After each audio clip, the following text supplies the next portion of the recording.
Thank you for joining us on another episode of Spotlight with Titi. My name is Titi Badamosi Adebayo, and I'm the host of this show.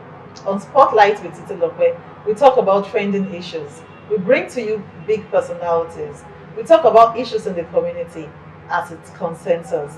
Stay with me as I unveil today's guest.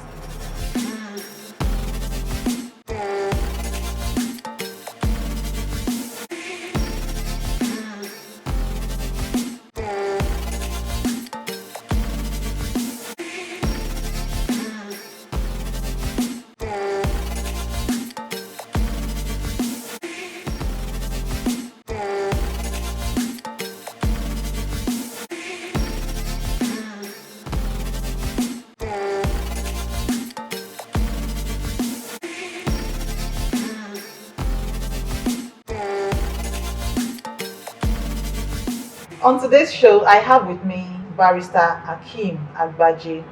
Barrister Akeem Agbaje is a politician from Oyo State. He's a lawyer with 31 years post-call experience. He has a specialization in commercial law. He's a born and bred Ibadan man. Thank you for joining us on today's show, Barrister. It's a pleasure. Thank you for having me. In Ibadan, the name Barrister Akeem Agbaje is not strange for two reasons. Because you have spent so much time in the legal profession, you have made a name there, you have made your mark there. The other reason is very recent. You ran on the platform of the APC. You aspired to run for the position of the governor. What inspired you to run for that position? Well, once again, I thank you for this opportunity. Like I always say, I've lived here all my life. I've seen the lack of development, the poverty, the seeming lack of opportunities being exploited for the benefit of the government. And we have, over time, tried to give ideas and suggestions to governments at different levels on how things can be done. Essentially, all the things we're asking them to do are what I consider low-hanging fruits, like quick wins, things you can do that can have greater impact. To make the lives of the people better. A lot better. At one time, in the 90s, we approached the local governments that, look, why don't you do a mortgage bank? You have the human base, you have the employee base, you have the regular inflow of allocation that comes in monthly. Let's do housing for your staff. But they totally ignored it. It wasn't like the cost was excessive. And if you are familiar with banking, when they ask you to put down some money, it's still your money. It's not like you spend it. It's to support the application. Then it was 5 million naira.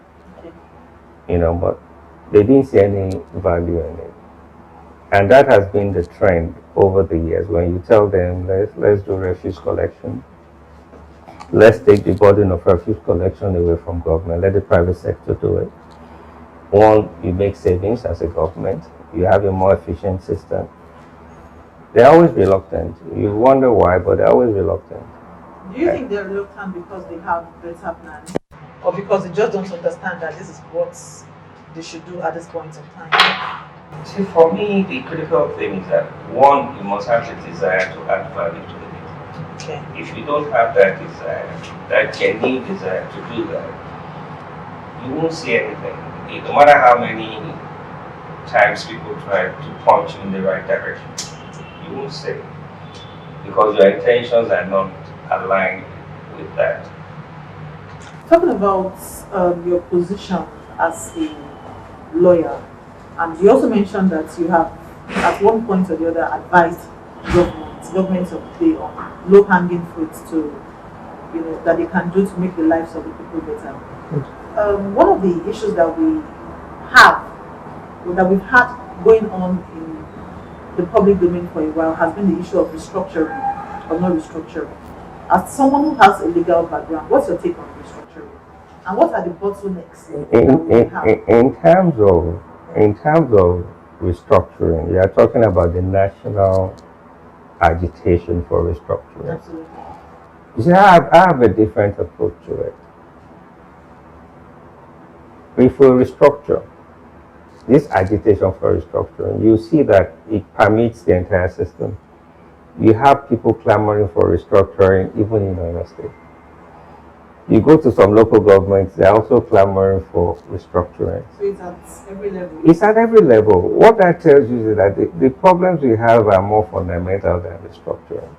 If you restructure, are you going to bring in a new set of people to come and administer that new structure? Certainly not. You see, we need to build institutions that will respect whatever structure we put there. You see, for me, restructuring is more of, how do we share things at the national level, right? But how do we manage things at the state level to start with?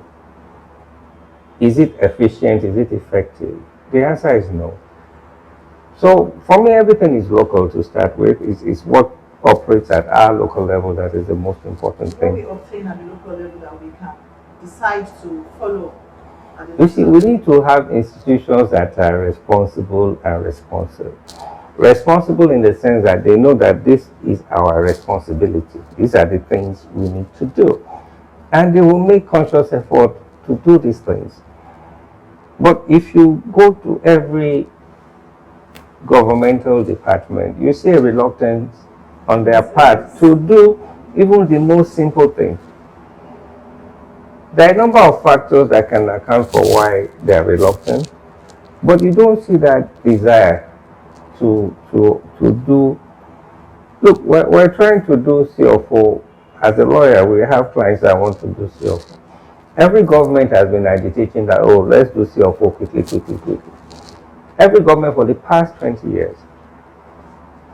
And if the ease of doing CFO or your title to your land is not there, it affects investment opportunities. It has greater impact than people realize. So it's beyond paying lip service to, we're going to be an efficient government or we'll be an efficient administration. We need to institutionalize all of those things. Talking about building strong institutions, one of the reasons people clamor for restructuring, either at the national level or at the state level or local, is because of insecurity. What is your take on state policing? Do you think that that could be achieved without restructuring? Should it be something that the government should, look into and see if it's possible? See, straight away, given the population of Nigeria, it's clear that we are under-policed, severely under-policed. So it's important, and federal government does not have the resources or the capacity to employ sufficient number of people to give effective security. So it's a no-brainer that we need state police. We need, if possible, local government police. You see, some of these things we agitate for now, it's quite unfortunate that we're agitating for them in the 2000s. These are basic things that were there in the 1960s up to 1966. We had state police, we had local government police. So the need had always been there. It's not as if somebody is inventing them now. What I really can't understand is why are they afraid to go back to it? Don't think because we have more issues of insecurity, and so people are saying, this is the only solution that we can have to this problem. But in the instance that we are running on lean resources, and the federal government may not be able to pay police at different levels, what then do you think would be a solution in the interim? State police is inevitable at the end of the day. The wheel is moving in that direction already. You have regional police network in the southwestern state, which is the Amotekun. Yes. And they are developing capacity. They are growing more, though at different paces in different states. But the critical thing about it is that they are coordinating, so which is also very helpful. I would have a little bit more on insecurity, and I would like you to appraise the government of the day for your state. You are in the APC, the All Progressive Party, Congress. And one of the strong selling points of your party is that, oh, the security situation in the state was not like this. If we get back there, it's going to be better, or we are going to put so, so, so, and so in place. What is your appraisal of Governor Sheima in this security architecture for the state? You see, generally, this government lacks capacity. Generally, in every Governor Sheima in this yes, it lacks capacity. I mean, it's obvious it lacks capacity. But let's be particular about the security situation. You took over from a government that was quite efficient and effective in terms of security. The least one would expect is to improve on what it meant, not to have the situation we have today where everything has broken down. Is it not improving? Then they have the Amotekun now, like you earlier said, and then they have the lights. Because according to him, you see, when media people try to rise to the defense of this government, it amuses me. Because you see, when we're talking about security, it's not imaginary, it's things people feel. Now, there is a state of anxiety across the state. People are scared. It's not Akeem trying to make up something that does not exist. And look, I was at a station the other day, they were saying he was doing well, and I told them, armed robbers came to your premises in broad daylight. I'm not mentioning the station, but at the station, armed robbers went to their premises in broad daylight. I mean, what is the level of a security that you want to describe beyond that? You see, the media is an institution that even the criminals give some distance, you know. But the impunity with which they operate now is so self-evident that it's not as if one is trying to pull the government down by making spurious allegations. We are day in, day out left with evidence that the security situation in Oyo State is deplorable. I would like to ask you questions about the primaries of your political party. The way you have broken into a smile, it looks like I'm bringing back memories, right? What was your experience at the primaries? But I would like to hold that thought while we go on break.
Welcome to Cruiser Lounge, a place of premium entertainment where we cruise you down your day and night activities.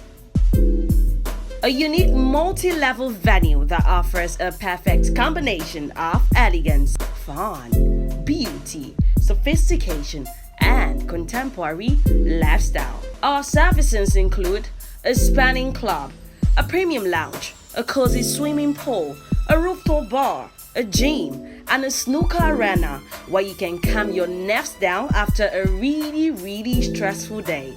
Check me out, guys. Welcome to our Manhattan Hall, a glamorous, versatile space just ideal for your dream wedding, special occasion and celebration, or even corporate events. Light, check. Beauty, check. Elegance, check. Welcome back. You are still on to Spotlight with Titi. My guest today is still Barrister Akeem Agbaje. Thank you for staying with us, sir. Thank you for having me. So we're discussing party primaries, and I asked you, what was your experience at the primaries? Like, we saw the results, and the first thing that came to my mind was, okay, you bought this form with 50 million naira. Am I correct? Yes, please. And the results that we have, that is public property now. The results tell that Senator Teslim Fodari had 954 votes. Chief Adebayo Adelabu had 327 votes. Barrister Akeem Agbaje 15 votes. Engineer Akeem Alao 6 votes. Chief Adeluton 2 votes. So I would like to ask you, what happened? How did you come up with 15 votes after spending 50 million naira for the form and many more for canvassing and campaigning? What happened? You see, what they call a primary for the gubernatorial election in Oyo State was a sham. And it was replicated in all other primaries for the elected positions. There is lack of seriousness on the part of the party. At the state or at the national level? At every level, because you would expect that we would have a desire to win at the general election. Wait, are you saying that what transpired, the way the party primaries was handled? I said it was a sham. It was a sham when you ridicule a process. A very serious process. You ridicule it. You turn it into the personal interest of an individual as against the collective interest of the party on the one side and the interest of the state. We're saying that the present government of Seyi Makinde is mismanaging Oyo State. And for us to tackle that at the general election, we need to be very serious in doing it, not organizing sham primaries. Because when you do a sham primary at every level, what happens is that you discourage party members. You also send a wrong message to the populace that you are not a serious group of people. You are not giving them any indication that you can do better than the present government. So that's a challenge I have with it. Was it the process because if you say that it was a sham of a process, we saw the results. Delegates went to vote. You see, there's a laid down process. The process says we must elect delegates. And there was a Congress to elect delegates. Now the process says that you must display the list of delegates. Now for our own primaries, we saw the list of delegates we're not given. We saw it an hour to the commencement of the primaries. That's one. Secondly, the accreditation process was manned by supporters of Senator Teslim Fodari. The accreditation process? Exactly. We were not allowed access to the accreditation form. We don't know who was accredited. And the list we saw in my ward, only one person was known to us out of the 5. We were not the elected delegates at the Congress. But if I may ask, sir, 1 minute. If you say that the accreditation process was manned by Senator Teslim's Folarin's people, No, the first thing was that Are you the sure? list of delegates was not the people listed in that list were not the people elected at the when you went to Congress. the election with that list, did you complain? We complained, but we saw it an hour before. We saw it an hour before the primary started. Was an hour before the primary started not enough time to? The regulation said display list, not even show us. We're not given a copy. The reason why they tell the regulation requires that it should be displayed is that we can make observations. We can exactly. So if that didn't happen, was there a chance, or could there have been a chance that you say, okay, this is not the list that we expected to see here, and for this reason we expect to have the right list? Did you do any of that? Did you take steps to rectify the situation? Sincerely, we met with the chairman of the committee, Senator Afikuyomi, and he assured us that he would have a transparent process, Okay. aside from the list. Now, what we expect as a transparent process is that the process of accreditation will also be transparent. There will be verification of the names of the people on the list. Quite a substantial number of the people that were delegates were PDP members, card-carrying PDP members. Were allowed to vote at our... You are saying that PDP members came to an ABC primaries? Exactly. Yeah, exactly. But you kept quiet about it. We didn't keep quiet. See, when you see that a process is extensively manipulated in favor of Senator Teslim Folari, and it's not like you found out before the primary started. We found out at the venue. And each time we complained to the chairman, we're going to see to it. Now, at the accreditation point, they did not allow us in. Only people known to be loyal to Teslim Folari were allowed access to that venue. I understand that in politics, a lot of games happen. And when you ask the winner, for instance, in this case, Senator Teslim Folari, that what happened, he would say it was a fair process. But did you not have your own game plan in place? You see, we have different value systems. Okay. I'm not naive. It's not like we expected a saintly process. But there are certain things you don't do. It's beyond getting ticket. You're only shooting yourself in the foot. Because the narrative out there is that, oh, you are calling this person, you are saying this person manipulated the process when you all tried to manipulate the process. No. See, I'll tell anybody, I did not try to manipulate the process. It's not because I'm stupid, but my values don't support that. Nobody can point a finger at me that I tried to manipulate the process at any point in time. I abided by the guidelines. I abided by the party's regulation. It doesn't mean I'm stupid. You see, there are some values you must have. And there are some values you can't compromise them. Nobody can accuse me, Akeem Agbaje, that I made any effort to manipulate the process. At the APC primaries. Even at the congresses, at the primaries, I never made any effort. Because you see, being dubious in getting your ticket is counterproductive. You have the elections to do, and you can't do the elections alone. We'll get to that. I would like us to talk about the issues of delegates. I think the presidential primaries opened up, not the presidential primaries of the ABC now, of the PDP or any other party, opened up people's eyes to seeing that, oh, it looks like delegates are the new millionaires in town. And I understand that after the primaries of the All Progressives, that's the presidential primaries now, the House of Rep, I think they sent out a narrative, or the Speaker of the House of Rep, Right Honorable Femi Bajabiamila, did say something about not supporting indirect primaries, that they would have gone for them. What's your take on how this whole process has been? You see, if you look at all of these things in isolation, then we're deceiving ourselves.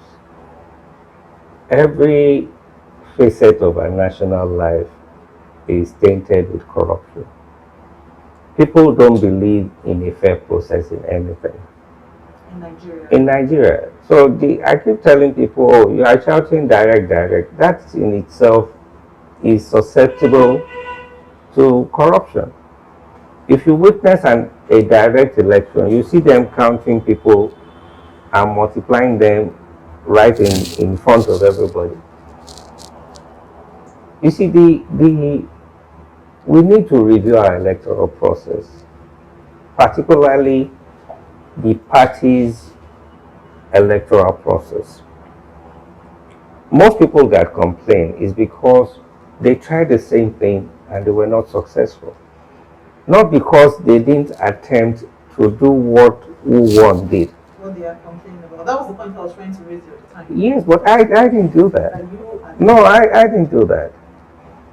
But you see, the parties are not ready for free and fair election. INEC has improved significantly. We have to commend INEC for that. They've introduced technology, they've introduced things that brings greater transparency into the system. But the political parties are not ready for that. Let me take you back to your statement that when you get your ticket through a dubious means, do not forget that you have the general elections to face. Your party in Oyo State has been witnessing some kind of exodus. People have been leaving the party to different parties. Some would go to, I think majorly we've had quite a number of people to the Accord party. They shouldn't worry too much about those that have left. They should worry more about the people that stayed behind. They have intentions even when they're not happy. And when people are in the same house with you and they're not happy with you, the probability of them wishing you well is remote. But there's a reconciliation process in place. See, when you talk reconciliation, right, you put something on the table. It's like somebody coming to your house, he steals your car. And you can't do anything about it. You see him take the car away. Now he comes back to you and says, oh, that car is not starting. No, I need you to come and help me push the car. It's illogical. You stole his car. We're not saying governorship alone now. It's Senate, House of Reps, House of Assembly. So the entire process is flawed. Now, you're not asking the same people that, oh, I've taken your tickets, so I've stolen them. But I need you to help me succeed. It's a tough call. No matter how well they love the party, you can't energize it to the point that you are comfortable to face the opposition. I mentioned that there is a reconciliation process in place. I saw something that when I saw the names on the list, I was like, okay, because one of the members of the team is Alhaji Abubakar Mosi, and we will recall that Alhaji Abubakar Mosi was one of the major the contention of the chairmanship. You see Alhaji Abubakar Mosi, his son got House of Reps ticket. Now, he's not an accused person anymore. Because his son has been settled. Exactly. Now, what moral basis will he come to people and say, oh, let's reconcile? It's a moral issue. If you populate it with people that have compromised, one way or the other, and you now put a mixture of people with integrity, it's a challenge. Because the person that actually caused the havoc on the party has neither been reprimanded, has not shown remorse. And are you sure he has not shown remorse? You see, like the security, remorse is visible. It's not something you assume. But he's been going around talking to people. Why do you see? I gave you an example. I said, look, I stole your car. Now the car has problem. I'm not calling you, come and help me push it. You are not saying, oh, this is your car that I've taken. Let's have an arrangement that if you need it on market day, let's go together. They're just saying, help me push this guy along the line. Let me ask you, sir. Yes. If you had won this election, you know there is no election that Somebody must win. Somebody must win, and then we'll have agreed with parties. So, supposing Barrister Akeem Agbaje won this election, and we have agreed parties, what would you do? You see, first thing is that I've maintained relationship with people prior to the primaries. Now, he had no relationship with anybody of substance. Not people of substance, but relationship of substance. Now, you get the ticket and you're now calling people. I'm worried that you're talking like this, Barrister. Are you still with Oyo UBC? I'm APC. Are you sure you're not defected? I haven't, either in my mind or in my body, I'm in APC. But you see, we have to say the truth to help us move forward. You see, if we keep deceiving ourselves that, oh, it's all is well, we are deceiving ourselves. We still have time. We have close to 8 months to make amends and do genuine reconciliation.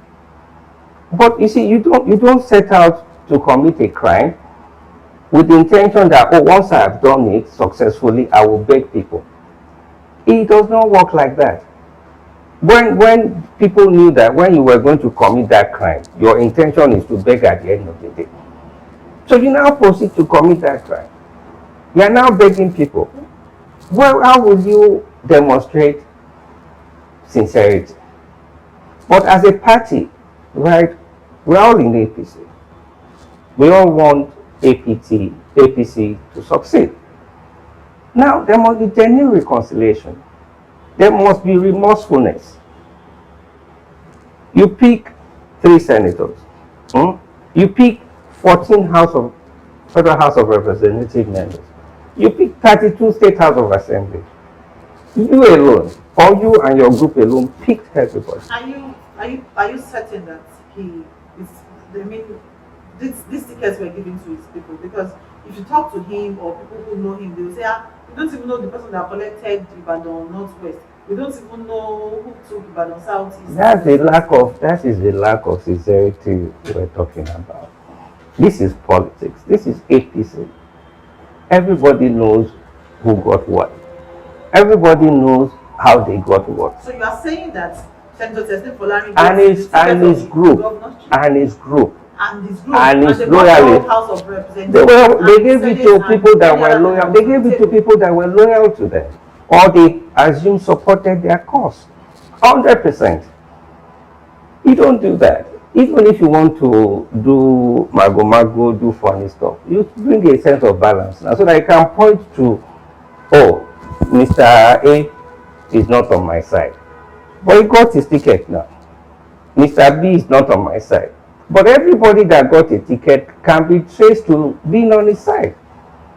Some went to his side last minute because he didn't give them a choice. Look at Baba Abu Badamosi. They made his son the candidate for Federal House of Reps. Baba changed sides. So he has compromised Baba. So Baba is on his side. Now if he points to Baba and says, oh, Baba used to be against me, we can say this is why Baba turned sides.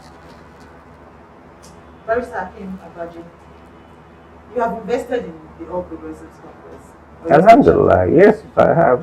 And are you not worried that your party is in this state? You said the elections, everyone knows the elections are just 8 months away, but you have people who are moving out of the party. As a party man, which I believe you are, because you have just said that your heart and soul is still with the APC. Yes. As a party man, what would you advise the leadership of the party to do? Because we have the leadership of the party and we also have the candidates for the government. There are 2 things. To win an election, right, you need a good team. Now, if you pick unpopular candidates across the board, you pick unpopular candidates within the party, ordinarily, like you said, people will be aggrieved, ordinarily. But you now proceed to pick unpopular candidates across the board. You have created a problem. They can do rebalancing. There's time to do rebalancing in some areas. That's what I mean by remorsefulness.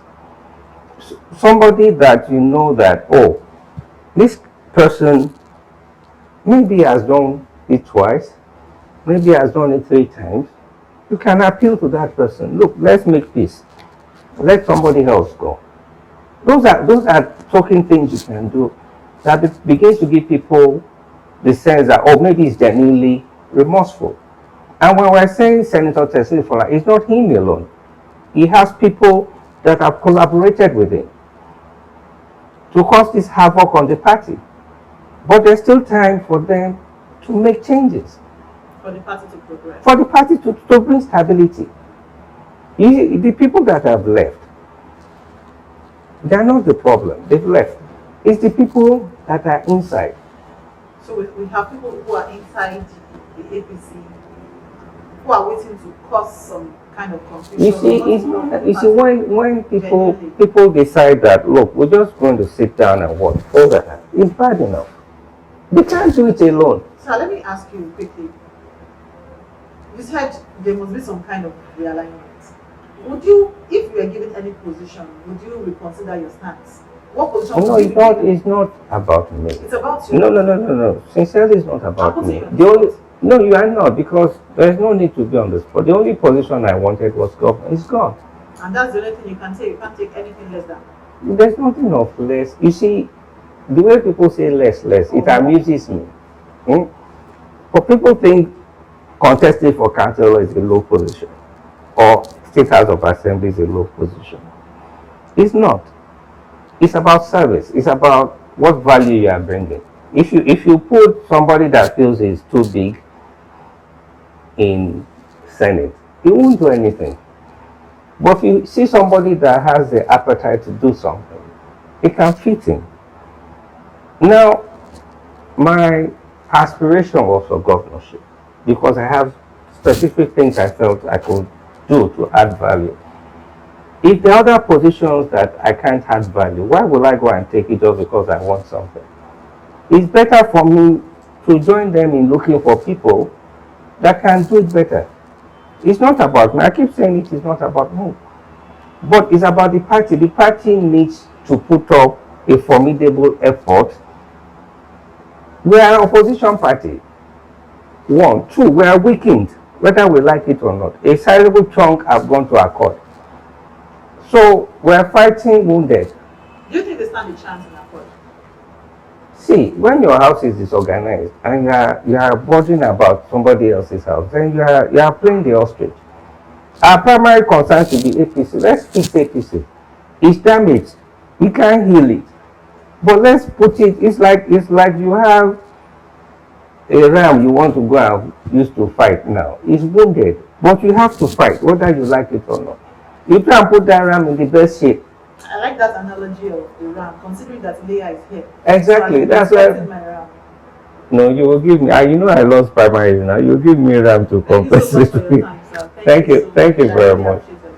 Thank you for staying with us on another episode of Spotlight with Titi. Today I spoke with Barrister Akeem Agbaje, who gave us his own experience at the APC primaries. We've listened to him. I'm sure you enjoyed every bit of the show. Stay with us as we bring you more episodes of this interesting program. Bye.